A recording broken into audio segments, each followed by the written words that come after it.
Viewers,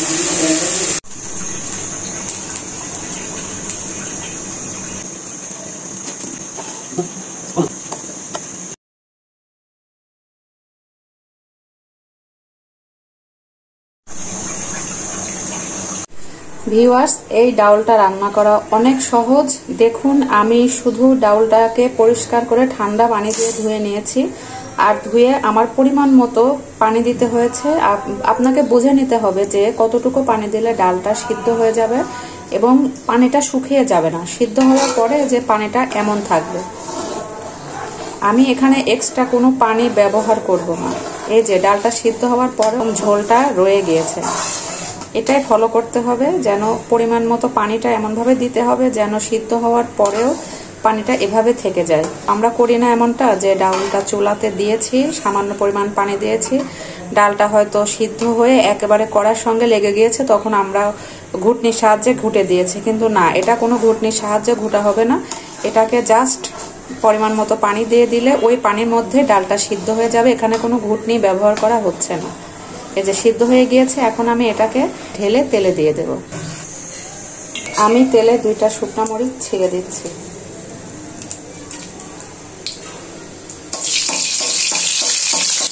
এখন দিয়ে দিচ্ছি রসুন কুচি, পেঁয়াজ কুচি।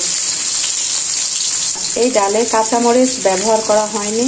আর ডালটা যখন আমরা সিদ্ধই দেব তখন একটু ফেনা ফেনা পানি ওঠে গরম হওয়ার পরে, তো ওই পানিটাকে ফেলে দেওয়ার পরে সামান্য পরিমাণ মতো রসুন কুচি ও পেঁয়াজ কুচি দিয়ে দেব। এবং লবণটা আগেই দেব না, কারণ লবণ দিলে ডালটা সিদ্ধ হয় না, লবণটা দিতে হবে পরে। তো যখন আমি দেখব ডালটা আমার সিদ্ধ হয়ে এসেছে তখন আমি পরিমাণ মতো লবণ দিয়ে দেব। আর এখানে লবণের পরিমাণটা খুবই কম থাকবে, কারণ এই যেহেতু আমি ডালে এক্সট্রা কোনো পানি ব্যবহার এখন পর্যন্ত কিন্তু করিনি, তো সেহেতু আমাকে ডালে অবশ্যই লবণের পরিমাণটা কম দিতে হবে, পরে দেখে দেওয়া যাবে। তো যেহেতু পেঁয়াজ কুচি রসুন কুচি লাল হয়ে এসেছে, তো আমি এখন দিয়ে দিচ্ছি জিরা।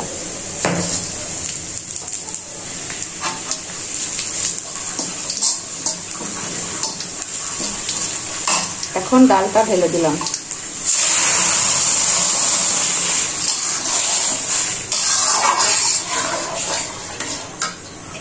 তো আমি এই ডিশটাতে ডাল ঢেলেছিলাম, এখন আমি এই ডিশটা ধুয়ে হালকা একটু পানি দেব। আর পানির পরিমাণটা তেমন থাকবে, যদি আপনার বাসায় মানুষের সংখ্যা বেশি থাকে তো আপনি সেই পরিমাণ আন্দাজ করে একটু পানি দিয়ে দিবেন।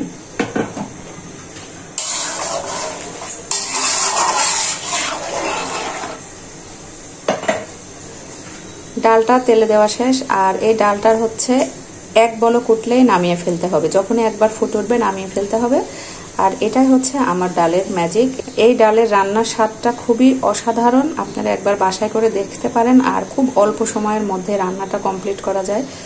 আপনি যদি ইচ্ছে করেন গেস্ট বাসায় বসিয়ে রেখে ডালটা রান্না করে ফেলতে পারেন। অন্যান্য ডালের মতো ঘন্টার পর ঘন্টা সিদ্ধ করার প্রয়োজন নেই, জাস্ট ডাল সিদ্ধ হতে যতটুকু দেরি তার সঙ্গে সঙ্গে তেলে দিয়ে ফেলবেন। তো আজকে আমি জাস্ট ডালটা একটা বলক উঠলেই নামিয়ে ফেলবো।